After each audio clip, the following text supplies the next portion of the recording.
Olá pessoal, hoje a gente vai abordar um transtorno muito comum, que é o transtorno de personalidade antissocial, ou comumente chamado de sociopata ou psicopata, como antigamente era denominado.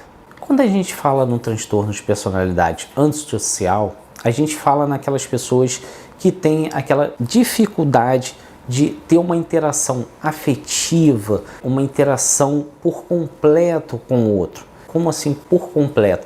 São pessoas que manipulam, que enganam, que fazem acontecer as coisas em prol dos seus objetivos. São objetivos frios, sem emoções, que só servem para alimentar o bem-estar daquela pessoa. Ao mesmo tempo, ela não tem um sentimento tão visível em relação a quem sofre as consequências. Então, são considerados sociopatas ou pessoas com transtornos de personalidade antissocial. Essas pessoas são pessoas que têm uma falta na sensibilidade e um envolvimento com o sofrimento dos outros. São pessoas que às vezes têm um sadismo muito elevado, elas sentem prazer com o sofrimento alheio. Uma coisa importante a gente perceber que o transtorno de personalidade antissocial, ele acomete mais os homens, podendo chegar a ter relação de 7 homens acometidos para uma mulher. Então é importante a gente saber que existe essa relação e prevalência maior em homens, jovens e adultos, são os mais acometidos, às vezes com nível social e econômico baixo, que querem a qualquer forma ascender, ter um ganho, ter algo positivo para que ele tenha um crescimento dele, não de quem está em volta de si. Então, além de tudo, ele não tem a sensibilidade com quem ele possa prejudicar, transgredir regras, fazer acontecer para que ele seja beneficiado. Ele não está preocupado se vai fazer pessoas sofrer ou não, às vezes não faz diretamente, mas ele não se preocupa, não tem remorso, são pessoas extremamente frias. A relação pessoal é nula. Às vezes, né, um filho sofre demais, por quê? Com a necessidade de repente de ascender numa posição, numa carreira, ele não consegue desprender um tempo para o seu filho. Então, gera consequências extremamente desastrosas dentro da família, dentro do círculo familiar. Então, são pessoas muito frias, muito difíceis de lidar, porque se não estiver dentro do objetivo dela, não vai fazer parte e tanto faz para ela.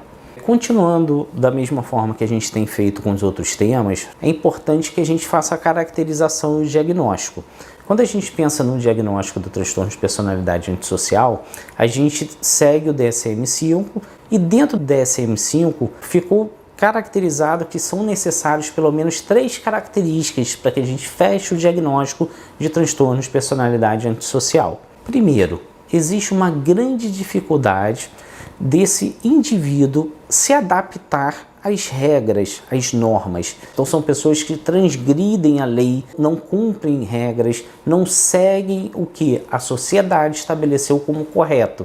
Então elas vão ter passagem às vezes pela polícia, várias ocorrências, às vezes furtos, às vezes brigas dentro de boates, brigas entre casais, às vezes troca de namorada, tem outras brigas. Por quê? Porque elas não seguem regras, elas não se sentem culpadas, elas não têm remorso pelo que passou. Uma segunda característica muito importante é a tendência desses indivíduos em falsificar imagens, documentos, regras, motivos. O que eles podem falsificar, eles vão falsificar em prol de um objetivo. São pessoas que às vezes falsificam uma assinatura, falsificam um documento importante, falsificam escrituras de imóveis, tudo para que ele tenha o seu ganho pessoal e os benefícios que ele quer naquele momento. Uma terceira característica importante é a impulsividade ou inconstância que esses indivíduos apresentam. Por quê? Eles são tão inconstantes que eles não conseguem planejar um futuro. Eles têm uma dificuldade muito grande. Isso, ao mesmo tempo, gera muitas consequências. Eles não conseguem manter uma relação também, um namoro, um casamento, algo durante muito tempo. Por quê? Porque deixa de ter um objetivo ele não consegue planejar o futuro e para ele aquilo ali não faz o menor sentido. Então são pessoas que não conseguem manter uma relação pessoal, mesmo que com interesse em conquistar alguma coisa. Embora a gente tenha falado que ele tem uma dificuldade muito grande em ter um relacionamento mais prolongado, esses indivíduos têm uma facilidade muito grande em iniciar as relações. Por quê? Porque como ele não tem sentimento, ele sabe manipular, ele sabe achar a brecha para conquistar o que ele quer. Porém, toda relação necessita do envolvimento, da doação, e eles não têm isso para oferecer. Uma outra característica importante, que é o baixo limiar que essas pessoas têm em relação à tolerância, a frustrações. São indivíduos que reagem de forma muito explosiva, muito irritadiça, eles arrumam confusão, seja verbal, física, e não medem consequências. Por quê? Porque eles não sofrem com isso. Estão envolvidos em brigas, em festas e que arrumam confusões desproporcionais e com um motivo que às vezes é muito pequeno, porque simplesmente não seguiu o que ele queria. Existem alguns estudos que mostram que uma grande parcela de indivíduos que estão em unidades, de segurança máxima que tem esse transtorno. São pessoas muito agressivas, que saem da média. Não é simplesmente assim, eu fiz um roubo. São pessoas que estão envolvidas em crimes muito graves, que chocam a gente e que geram consequências assim, que você nem imagina, às vezes, por um simples roubo de um carro.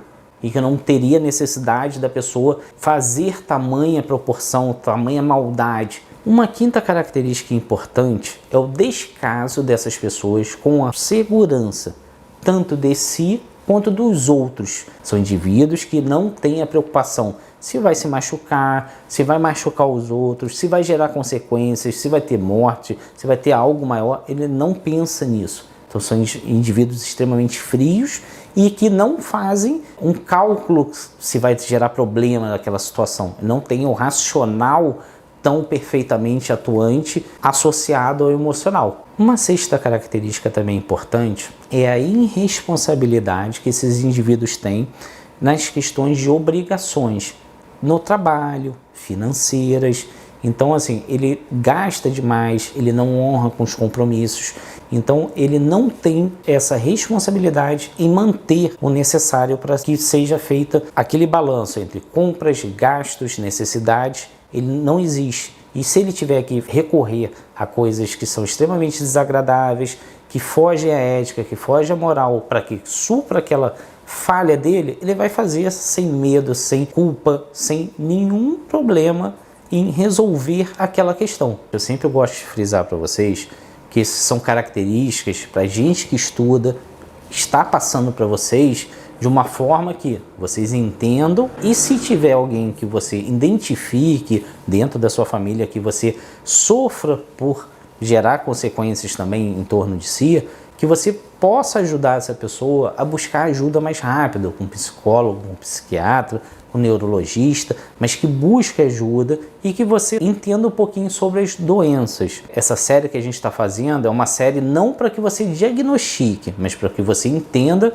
e saiba como que acontece isso dentro do indivíduo. Mas isso é um papel do profissional fazer um diagnóstico correto e ajudar no tratamento.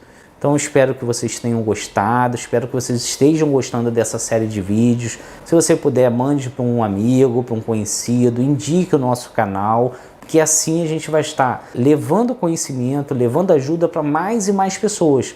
Dá um joinha, compartilha e se tiver alguma sugestão, deixa nos nossos comentários. A gente podendo fazer um vídeo para abordar esse assunto, a gente vai fazer com o maior prazer para vocês. E lembrando sempre, a gente tem vídeos novos todas as quintas-feiras. Até o nosso próximo vídeo.